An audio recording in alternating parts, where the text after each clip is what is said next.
Speaking of coaches, a little mid-show shout-out to long-time listener Steve Borthwick, who listened to Goody last week and ditched the Smith-Farrell Exis. Yes, and look what happens. Didn't work. He put well, hold on. Who played 12? Ollie Lawrence got man of the match. Yeah, I mean the Farrell-Smith axis. It doesn't work, as I said. You pick a 12 at 12, it works. But my goodness me, Al Dower, England. I was at Twickenham. I did a bit of work with Charles Tyrrett. Shout out to them. In with the fans pre-match, and everyone's. It's like an average. It's like everyone's hungover on a Sunday because it's like, oh, we don't really know how we're going to play. Italy might win. We're at the point now where I'm in with the crowd pre-match, and I'm doing a Q&A, and I'm interviewing some fans, and I'm in the corporates. People are like, I'll be happy to beat Italy by 10 points. I'm sat there going, what? England fans happy to beat Italy by 10 points. It's hilarious. To put it into context, I'll laugh. I think we're the only team to have never lost to Italy in the Six Nations. Yeah, but it's now. It's about now. It's I know like it game is. on game, mate. And that's the level that we're at. And you've got to give them time, new coaches. What I just can't fathom, listen, we're very good at driving line-outs and kicking the ball in the opposition's half and then continually kicking the ball in the opposition's 22. Why do you do that? Eddie Jones, blame Eddie. I'll blame Eddie. Mate, I don't know. And when Ben Earl's doing it, who I've never seen kick a ball for Saracens in my life, you know it's coming from the coaches. It was something that was evident under Eddie Jones. The kick through, the amount of times we've done it, Farrell did it 4 or 5 times, I reckon. Just build possession, put pressure on the defence. It might be on the odd time, but not their go-to is kick it through and let's chase. And I get you turning teams, and we spoke about Finn Russell's 50-22 earlier. Farrell put a lovely kick in from inside Italy's half that bounced just inside the 5-metre line, which was great, but not when you're at that stage of the game when you're trying to put some tempo in it. I think, England did enough. First half was good. Jack Willis was great. I thought Chesham was really good in the second row. Again, yeah. Genji played reasonably well. A little bit of loose stuff. Ball in hand. Ollie Lawrence was brilliant. We've got brilliant wingers. Exciting back three. Don't touch the ball. Ollie Hassel-Collins, I think he maybe had 2 runs. He's chasing the kick in the whole 2 time. games. Yeah. Like, you've got a guy, and this is what frustrates me a little bit about Steve Borthwick. What he says in the press and the way he sets a team up, very different things. I understand there's a press game to play and all this stuff, but he's saying he's picking these players, and this is the opposite to Eddie Jones. So he's saying he's picking these players, and I know he said to a couple of players why they haven't been picked. So I won't name names, but he said to one of the lads why he's not been picked is the stats. And he's a big stats man, isn't he, Borthers? And he said, the carries that player X, Y, and Z, he's getting through more work in the game, so we're going with him. And the player goes, okay, that's fair enough. I understand that. I need to go and work on my game. I need to get more carries, more hands on ball, more touches, etc., etc. So, and he's then he's using that to players. He's using it in the press. He's saying, I'm picking these players on form, and I want them to play to the strengths that they've got, and the reason I'm picking them. So the likes of Ollie Hassel-Collins, I'm picking him because he's carrying the ball loads, he's causing damage, he's making meters. You ain't seen him doing that in England shirt because he's not touching the ball because he's chasing kicks the whole time. So, and I get it was a pressure game where we got a win, and the first half, we're 19-0 up at half time. That's where second half, you got to take it to the next level. And actually, Italy played a better attacking brand of rugby than we did, I thought. Ollie Lawrence was big at inside centre, but the shape in attack, you've got Nick Evans there as attack coach.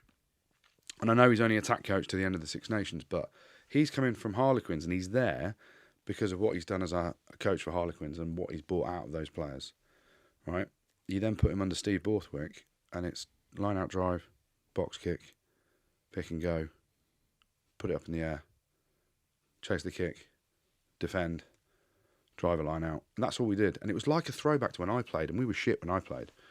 But I was at Twickenham, the fans were, the groans around the stadium when everyone's just kicking it through the whole time. You want excitement, and if you can't do it against Italy, who are we doing it against? And you've got Nick Evans in at one end of the spectrum for what he does at Quins. I guarantee you Nick Evans isn't coaching that, and he's not coaching lads that just kick it every time we get the ball. And I know that's a bit of an exaggeration, but I think we need to show a lot more. And it was crying out, and Farrell played reasonably well. For that first sort of 50 minutes.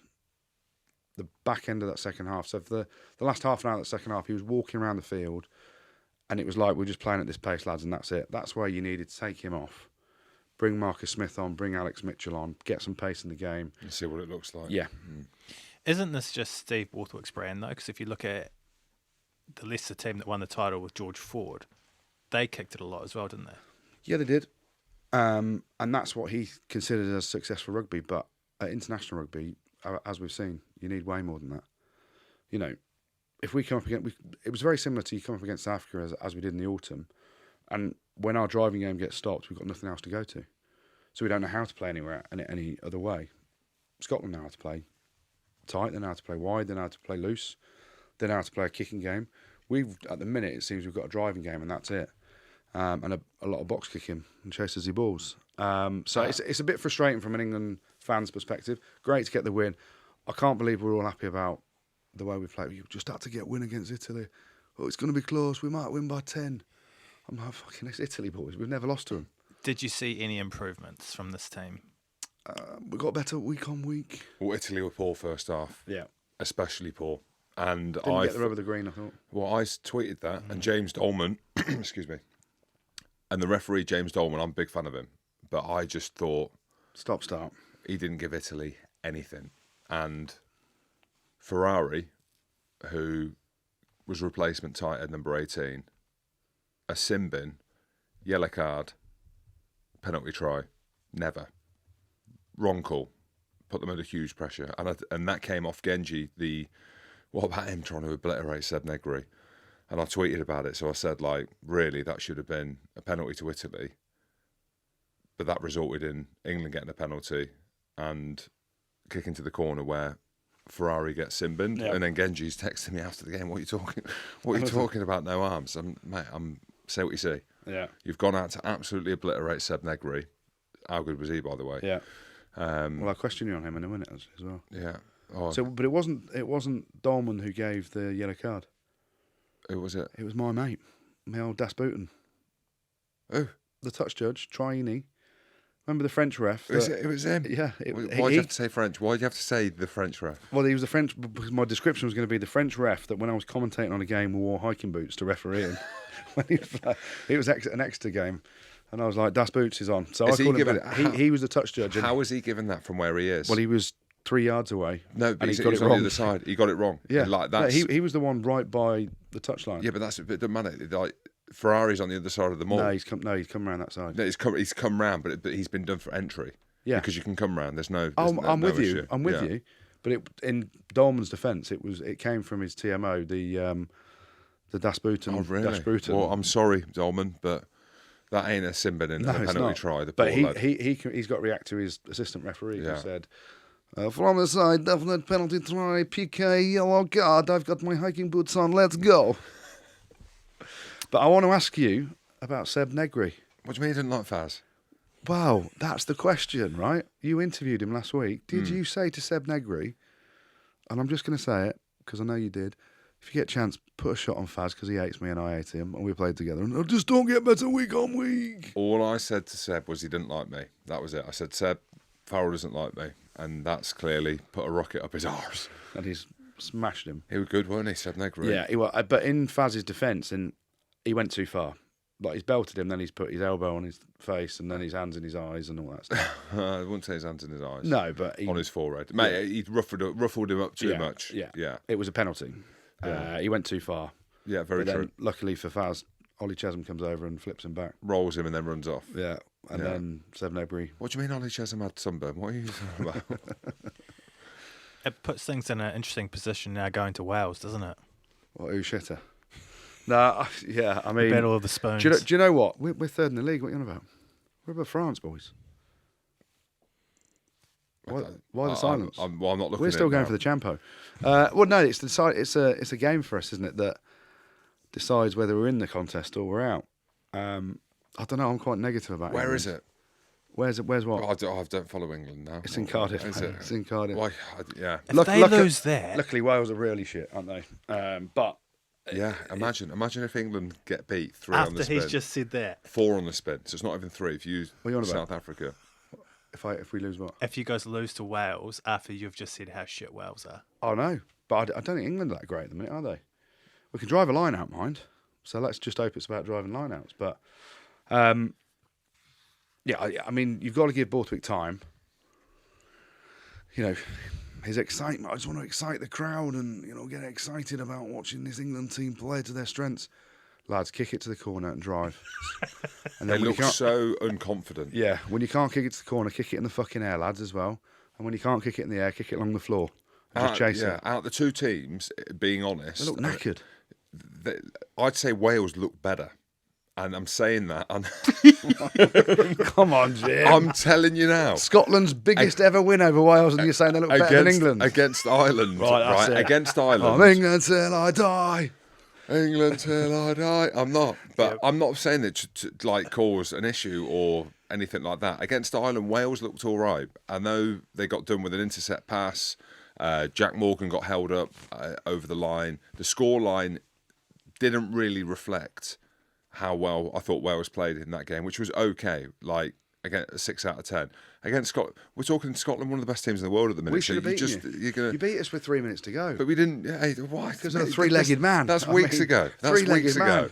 Scotland, like... You cheated against us because you had 3 legs, you said. Well, there you go, yeah. Duhan van der Merwe has got 3 legs. I said that in the Scottish Business Club at the weekend. It didn't go down well. No, not so much. No. Didn't it? No. Talk me through it. Well, we were just in the business club. I looked around at the demographic. I could just see older people. So I said, we've got Duhan van der Merwe on the wing, the 3-legged man. And I looked around and there were some younger people in the room. And they were like, what does he mean by 3-legged man? Who's the 3-legged man? What, the older people or the younger people? Well, I don't know. So the women start. How young were the younger people? Yeah, they were as in not old enough to know that a man should have 3 legs. Yeah, I think. So... Know your audience. Yeah, you got to know your audience. And I suppose, look, I just got carried away. I got carried away. You thought you were on the podcast. Say what I want. You know, we just done Usher Hall, King Kong. Yeah, but Wales, I even the second half where Scotland ran away with it, they didn't roll over. No. But if there's ever a game that Wales will get up for, yes, and Gats can get the best out of his troops, whoever his troops are, because I don't even... He obviously dropped a few. I told you. Well, you did, yeah. Oracle. Yeah, that he dropped. He was going to drop Falatau and Tipperick. He didn't say Tipperick. No, I said Tipperick. You said he just dropped Falatau. Oh, did I? Well, let's just. It sounds better if I said Tipperick as well, because he did. But he gave all them a go, and that didn't work either, did it? So what does he do now? Bring back Alan Wynne. To be fair, I thought Dafford Jenkins played really well. Yeah, he did. Man, he looks about 13. Yeah. What do you do if you're Wales? Do you bring back Alan Wynne? Do you bring back Falatau? Do you bring back Tipperick?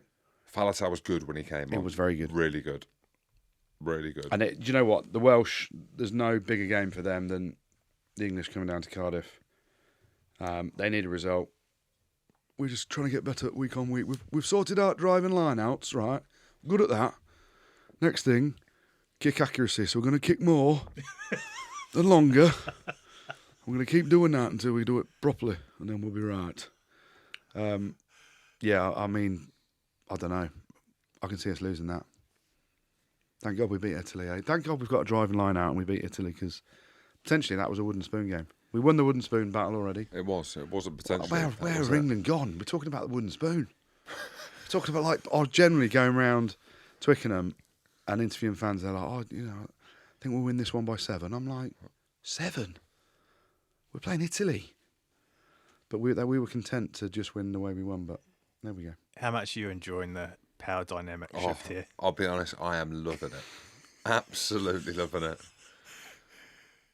Scotland's greatest ever side. They're going to come third in the tournament, not make it out of their... I mean, if that's your greatest ever, you finished in third. Fair play to you. Yeah, well, I finished third under Dean Ryan. Got a hell of a bonus.